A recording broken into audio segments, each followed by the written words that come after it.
खलीफा अव्वल सैयदना सिद्दीक़ अकबर रदी अल्लाह ताला अन्हु रसूलुल्लाह सल्लल्लाहु अलैहि वसल्लम की वफ़ात की खबर सुनकर सब लोग मस्जिद नबवी में जमा थे और इनमें तकरीबन सभी लोग मुहाजिरीन थे क्योंकि इनके घर जो है इसी मोहल्ले में थे। और दूसरी तरफ अंसार का गुरूह सकीफ़ा बनी सादा में जमा थे।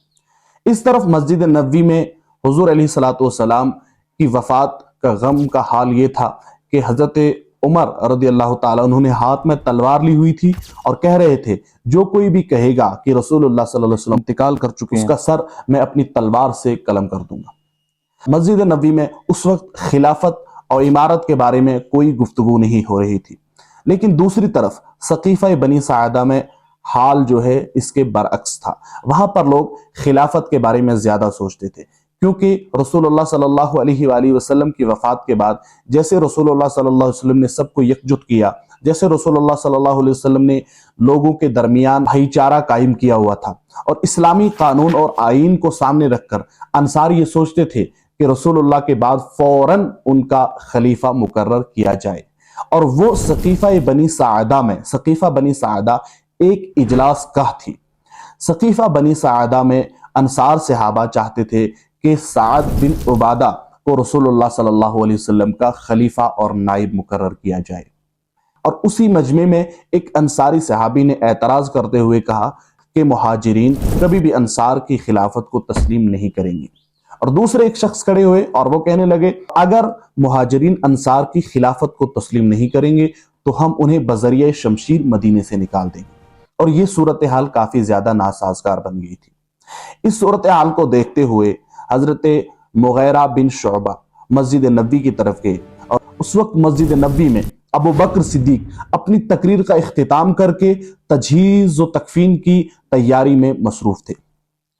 जैसे ही हजरत अबू बकर सिद्दीक ने सकीफ़ा बनी सादा का हाल सुना, वहां से अपने साथ हजरत उमर और हजरत अबू उबैदा को साथ लेकर सकीफ़ा बनी सादा की तरफ रवाना हुए और तजहीज़ व तकफीन का काम हजरत अली रदी अल्लाह ताला अन्हु के सुपुर्द किया। जैसे ही हजरत अबू बकर सिद्दीक रदी अल्लाह ताला अन्हु, हजरत उमर और हजरत अबू उबैदा सकीफ़ा बनी सादा में पहुंचे तो वहां पर हालात काफी ज्यादा खराब थे।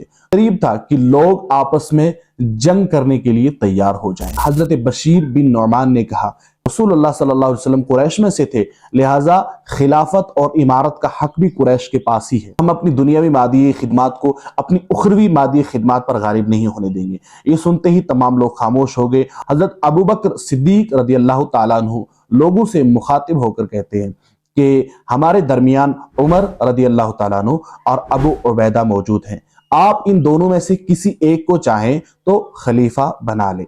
लेकिन हजरत उमर रदी अल्लाह ताला अन्हु ने अबू बकर सिद्दीक रदी अल्लाह ताला अन्हु की बात को काटते हुए कहा कि जब तक हमारे दरमियान हजरत अबू बकर सिद्दीक मौजूद हैं, इनके होते हुए कोई भी खिलाफत और इमारत का हकदार नहीं हो सकता, क्योंकि अबू बकर सिद्दीक रसूलुल्लाह सल्लल्लाहु अलैहि वसल्लम के सबसे करीबी सहाबी थे और अबू बकर सिद्दीक रदी अल्लाह ताला अन्हु गार में भी रसूलुल्लाह के रफीक थे और इमामत में भी रसूलुल्लाह सल्लल्लाहु अलैहि वसल्लम के नाइब थे।